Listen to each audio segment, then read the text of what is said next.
Hello, this is Jeanette Shaliga with VGA, and up next to help celebrate our 4th birthday party is Marian Burk Wood, and she is going to be sharing with us how to make an Ancestor coloring book. Marian, thank you so much. The time is all yours.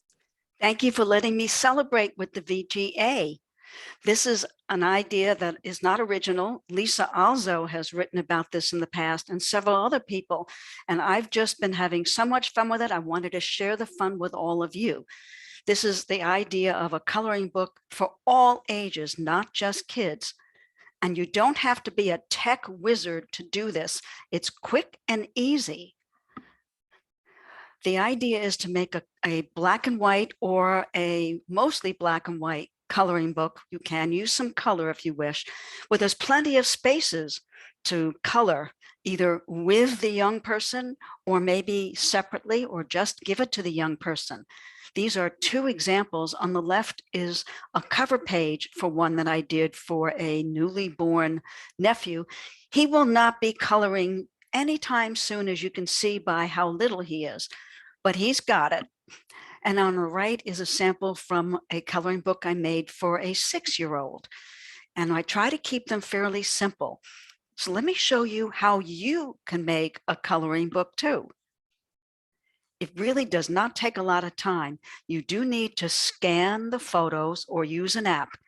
When I began this project a couple of years ago, I did several.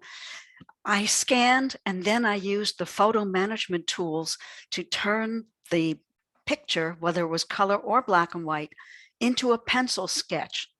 Some editing software calls it Sketch, but there are now photo apps you can use on your iPhone or your Samsung, whatever cell phone you have, that you can use to take a picture with your phone and then press a button on that app and it will turn it into a sketch or a pencil sketch, or some black and white version that you can adjust the contrast. Now, if you don't want to do the high-tech version, you can do the low-tech.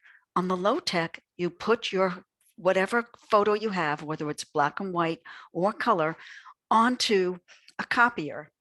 Copy it in black and white and adjust the contrast so that you leave a lot of white spaces. What you want to do is de-emphasize the dark areas so that kids and adults, whoever's coloring, can color almost everywhere. See, on the left, there are still some dark areas, but they're gray, not black. So they can be colored, or as one of the young folks did, he added polka dots on that military uniform. Why not, right? So also, when you're thinking about this, to keep it simple for especially younger kids, I recommend that you only have 1 or 2 ancestors per page. You can also put in relatives.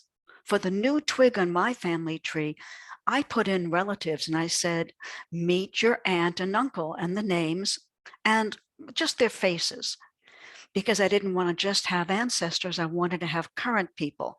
My hope is that the family will color together and then mom and dad will say, look, here's your Aunt Marian. I use brief captions. I don't go into a lot of detail. Some of these kids, of course, aren't reading yet, but if they are, they can read that this is great-great-grandpa Herman as one example. And I like to choose photos where maybe there's a question. This photo provoked the question, why is this gentleman wearing that funny looking hat? So it was an opportunity to tell a story, not just to color. I recommend that you show the relationship to the person who's going to be coloring, so that not just coloring, let's say, Herman Wood, they're coloring great-great-grandpa.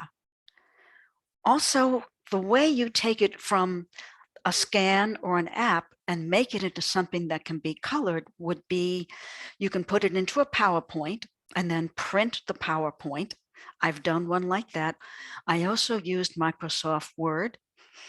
And I've also done one cutting and pasting in paper because I couldn't get something to look quite right on the page. So experiment and see what you want, what you think works best for your own process. And then my suggestion is that you print it and keep a digital copy. When I first sent this out, I never realized that some of the adults would think, oh, this is really useful, and it's kind of important to family history, I don't want the kid to scribble on it, but I want the kid to scribble on it and recognize the names and faces. So I began sending out electronic copies of this so that the parents could reprint as often as they wish and not feel this is too special to scribble on, because honestly, it was scribbling at the beginning. Also, that allows me to send them a page and say, please insert this. We have a new ancestor photo, or whatever the reason is. Here's an example of how even color can be made into a really great coloring book page. These are my late in-laws, and I made this for a young twig on my husband's side of the family. So after I scanned it and I made it into pencil sketch, I made it a little fainter than I would ordinarily because there was such solid dark color. And I wrote their names. And this was a hit because I could also show the color as well as the black and white when this young twig was coloring. I want to encourage you to have fun when you're thinking about a coloring book. So for example, you can try both landscape and portrait. You don't have to have them always portrait. Here's an example of landscape, which would be something a little different and maybe capture the eye. And for this particular photo, it made sense.